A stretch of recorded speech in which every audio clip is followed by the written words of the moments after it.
Hey guys, what is up? It is me, Paige, here once again with another video on Arrow Season 7, and this is a bit of a different setup just because, honestly, I was so... We'll get through it. I just couldn't really be motivated to move to where I usually film, and you understand when I do this review. So this is my review for the finale for Arrow Season 7, otherwise known as Episode 22, otherwise entitled, You Have Saved This City. So of course, spoilers throughout this video. I'm going to be talking about everything in the finale. Sorry about knocking my mic. And everything that, could be happening next season. Everything happens at the end. Everything that happens in this episode. So if you've not watched it, go watch it, then come back to this video later on. But if you have, you've watched the episode, be sure to let me know all of your various opinions in the comment section down below. What did you think of the episode? Did you like it? Did you love it? Did you hate it? Did you dislike it? All of that. And of course, yeah, if you enjoyed the video, it'd be awesome if you could drop a like on it to show support, especially because it's a finale for Arrow Season 7. So the first thing I want to say is thank you to you guys. Thank you to, is that English? Anyway, thank you guys for watching my Arrow videos this season. This is my last Arrow Season 7 video because everything post this video is Season 8 stuff. So thank you to everyone that watched my videos throughout Season 7. You don't know how much it means, even if it's just like 10,000 of you guys watch, or it's, it's a video that gets heaps of views and stuff like that. Any view and any like and any supportive comment is obviously, I'm grateful for it. That's the best way to put it. I was trying to think of like a word in the English language to say, but that's the best way to put it. So obviously last episode was the big setup for this episode where we had stuff happen, and yeah. That's the best way to put it. Stuff happened. But we do start off the episode by seeing Team Arrow versus the cops. We actually start this episode off straight where it ended. We tend to get these with finales nowadays. They tend to continue straight off where the episode ended. So we had like Emiko go off, and then Team Arrow stuck with the cops and they get away.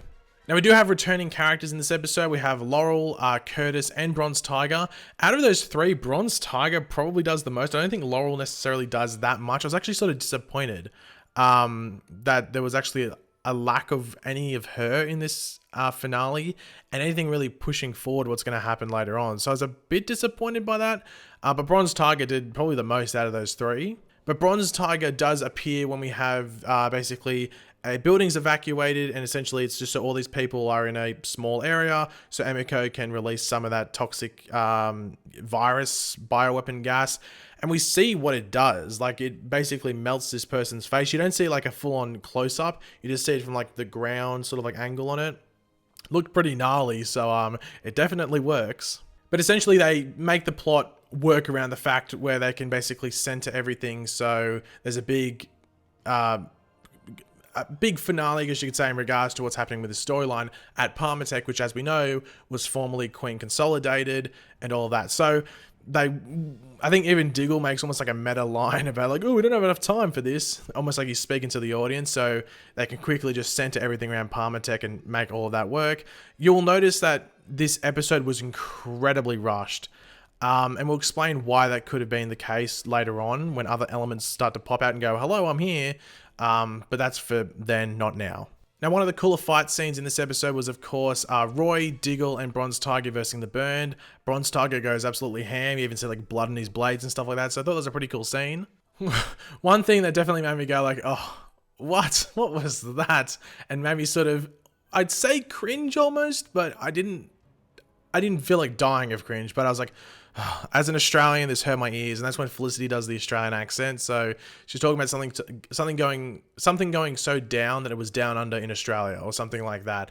And I was like, oh my God, what the hell was that? And I really felt like I hadn't watched it. That accent was terrible. However, it wasn't as bad as the Captain Boomerang that we had on Arrow and Flash. His Australian accent, even if it was an attempted accent, was even worse than that. So yeah. But we do have like the big scene, I guess, that was promoted in the trailer, which is Emiko versus Oliver in Robert's office. Like, it's, the office that's not his office anymore, if that makes sense. But I like what Oliver was saying to Emiko. Basically, he was just saying like, what Emiko did to Oliver is essentially the same, if not worse, than what Robert did to Emiko. Basically, if Robert did this to Emiko and led her down this path, then what did Emiko do? She could have saved Robert, which would have prevented Oliver from going down this massive path, which led to all these other people's deaths. Like he mentioned, like his mother, Laurel, Quentin, Tommy, all these other people. Really, their deaths can be centered almost back to Emiko, because she's the one that almost basically started the cycle, or could have prevented the cycle from happening to Oliver. So Oliver was basically giving Emiko a fat L with that speech that he was giving, and she was just copying that L. And he basically puts the cherry on top by basically saying like she's responsible, or she's more responsible for her mother's death than Robert. She's the one that tied with the Ninth Circle who then led to killing her mother. So should be blaming herself and not trying to bring it back on the Queen family name. So Oliver was just handing out the L's left, right, and center in that scene. Now then Beatrice shows up and I'm like, who the hell is Beatrice? Was I the only one that went, who the hell's this? I was like that Conor McGregor guy, like, who the hell is that guy? Like, what the hell? Who the hell is Beatrice? Was she ever named? Did we ever see her? Who's Beatrice? She just shows up. Anyway, all of a sudden, Emiko turns good. And look, I said this, it makes no sense if she turns good.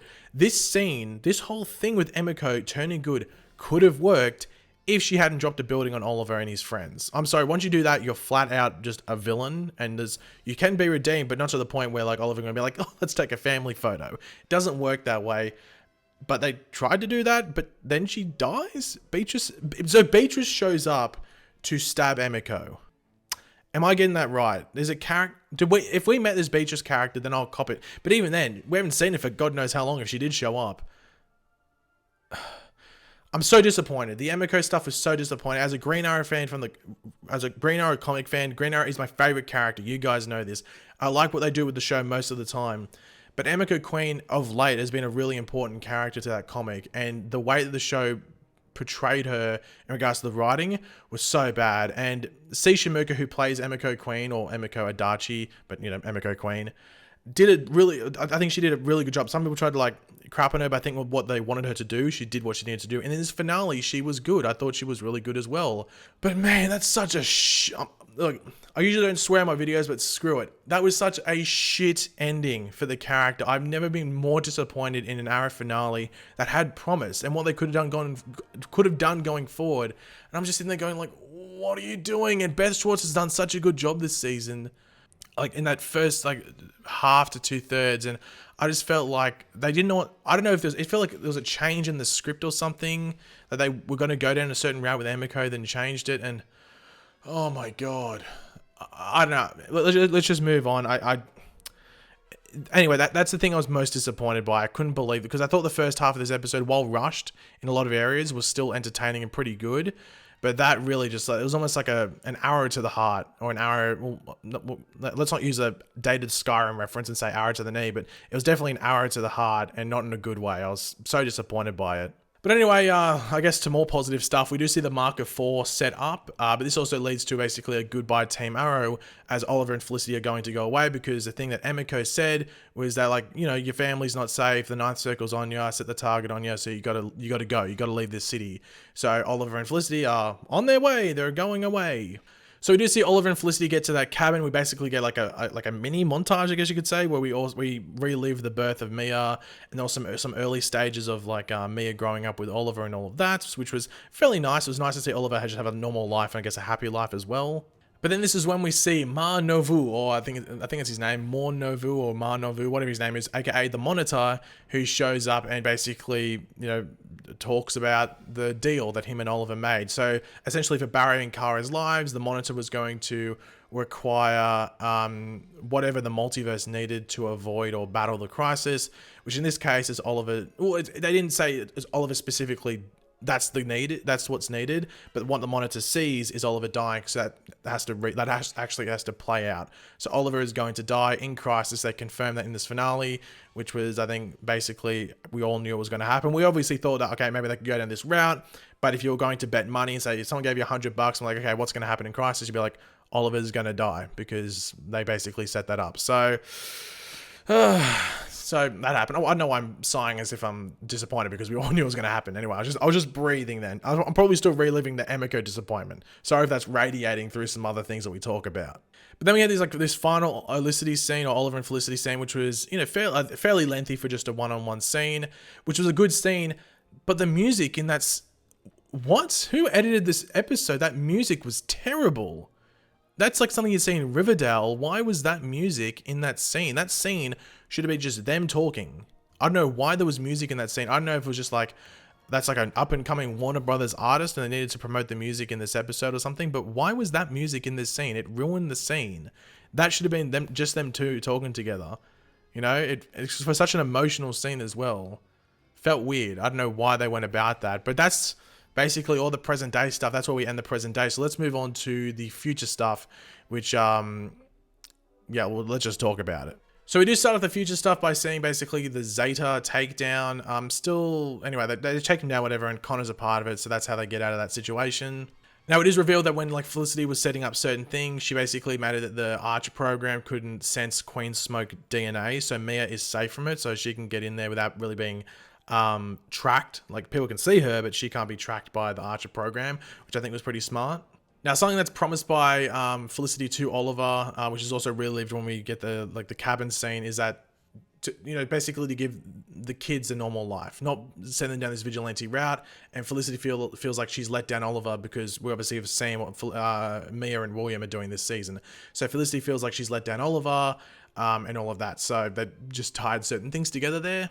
One of the coolest scenes in the flash forwards was probably Mia on the wall. It was a pretty cool scene, like her fighting, and it just looked cool the way it was filmed and stuff like that. But essentially what we see, which is I'm guessing setting up the season 8 flash forwards, because apparently, well, they should be, because Beth Schwartz said as long as Arrow goes on, the flash forwards will be there. So we should expect the flash forwards to be in next season. And they basically set that up with the old people leaving, so like Roy, Dinah, Renee, and Felicity all going, and the youngins are staying around. So Zoe, William, Mia, and Connor. So they're going to be sticking around. I'm sure we'll get more characters next season to tie along with them, but those the oldies, the golden oldies, are gone. But this leads to a goodbye Felicity scene overall. Was it Felicity's last scene in the entire thing? I think it was. I think the future scene was the final scene where she has this scene with Mia and William at Oliver's grave, and then she goes off with the monitor and goes to be with Oliver. So let's just talk about it. So that's the last thing that happened. So overall, like, the first half of this episode I thought was good. Rushed, but good. The monitor stuff was cool, but I felt a lot of it was just all over the joint poster. Like the Emiko stuff, like I don't know what happened there. It feels like one person set it up and another person finished it off. Felt really, that's the most disappointing part of the episode. I really didn't like that. A lot of the, like, I don't know, because, so for those who don't know, Emily Bett Rickards, who plays Felicity, announced late that she was leaving the show, and I feel like that's impacted the episode. So I don't know if you can put blame on Emily Bett Rickards, or it's blame on the writers for not, or even like Beth Schwartz or stuff for like paying attention to that or being able to adapt to that situation. It felt really, the last half was bad. Like, it was bad outside the monitor stuff. Maybe little bits you could say you like, but overall that last half was a pretty bad last half for a finale. It was a bad ending for a finale overall, outside of the monitor stuff. I'm disappointed. I'm super disappointed because I was looking forward to this finale. If you watch my trailer breakdown, I was so looking forward to this and seeing how they finished stuff and then moved it forward. But what do they do next season? I'm going to have to do a video on it. I'm not going to waste any more time with this review with you guys. We'll do it in another video tomorrow where we discuss what the hell happened at the end of this season and moving into season 8 and what the hell they're going to do there, because we know we've got 10 episodes. One of them probably going to be a crisis portion of the crossover. I don't know. We'll talk about it then. But sorry for being a bit down in that last half, but I just had to reciprocate how I was feeling in this episode. But if you enjoyed the video, guys, it'd be awesome if you could drop a like on it. Let me know in the comments section down below your various thoughts on the finale. Am I being a bit over dramatic, or am I really resonating what that finale was? Let me know in the comments and just your general thoughts. And I guess subscribe for that video tomorrow and more season 8 stuff and prep. But yeah, as I said, thanks for watching all my season 7 video, guys. Hopefully you enjoyed the video. If you're new, subscribe. Did I already say that? I don't know. I'm muddled. Anyway, I'll catch you later, guys. Goodbye.